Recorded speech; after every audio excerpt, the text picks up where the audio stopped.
Welcome to the only daily podcast focusing on compliance news of the day. Each morning, start your day with a cup of coffee and Tom Fox, the voice of compliance, to hear about 4 of the top compliance, corruption, or leadership stories you will need to start your day. The Daily Compliance News is a production of the Compliance Podcast Network. First, a word from this month's sponsor, F.A.A. In the delicate arena of compliance, every conversation matters. Traditional methods can leave callers feeling unheard, but F.A.A. changes the game. Our empathetic interview technique reshapes compliance calls into powerful, compassionate interactions, ensuring no crucial detail is missed. It's about creating a conversation that matters, that resonates, that makes a difference. Be the change in your compliance approach. See the transformation for yourself at ethico.com/CPN. Book a demo, try our free ROI calculator, and explore the white paper by Tom Fox, The ROI of Compliance. The Daily Compliance News for May 7, 2022, the Ghost Flights edition. So I have a question for all of our listeners. Name the consumer-facing industry that treats its paying customers the worst. Well, if you guess the airline industry, you'd probably be in good company, as we have yet another instance where a major international airline went out of their way to, really defraud their customers.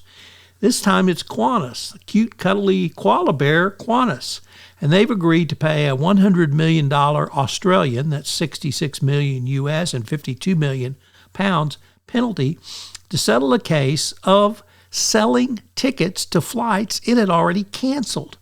Now think about that for a minute. These ghost flights were for they'd already been canceled, and they were selling tickets for them. This is just unbelievable. Qantas settled this case to, quote, restore confidence in the national carrier, end quote. Can you imagine that? Next up, from the Wall Street Journal, the corruption in Equatorial Guinea really knows no bounds. Well, now that corruption has taken a new step with the son of the dictator, i.e. Vice President Teddy Obiang,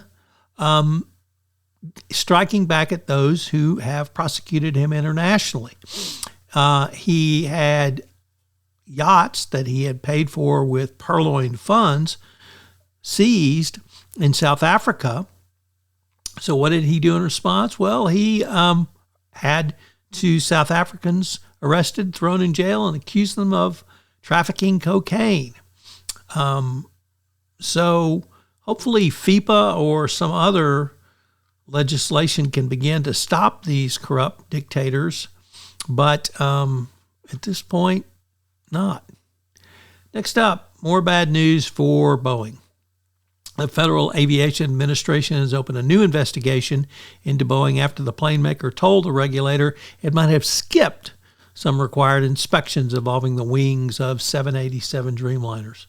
Of course, this story is unrelated to Qantas, but the F.A.A. said it had learned about the issue from Boeing as part of the inquiry.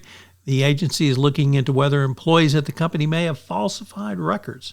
So it just gets worse and worse and worse for Boeing.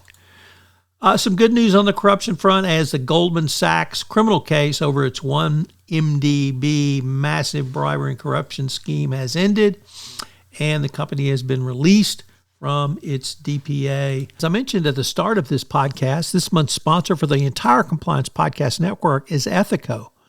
Have you ever wondered how to show the ROI of your compliance program? Have you struggled with the budgeting process, getting the funds you want for your compliance program? Well, I've partnered with F.A.A. to put together a white paper on the ROI of compliance, which shows you not only how to demonstrate ROI, but also how to speak finance when you're sitting across from the CFO with your budget proposals. Check out the website and get the white paper. The Daily Compliance News is a production of the Compliance Podcast Network and a proud member of C-Suite Radio. Thanks so much for listening. I hope you'll join me again tomorrow.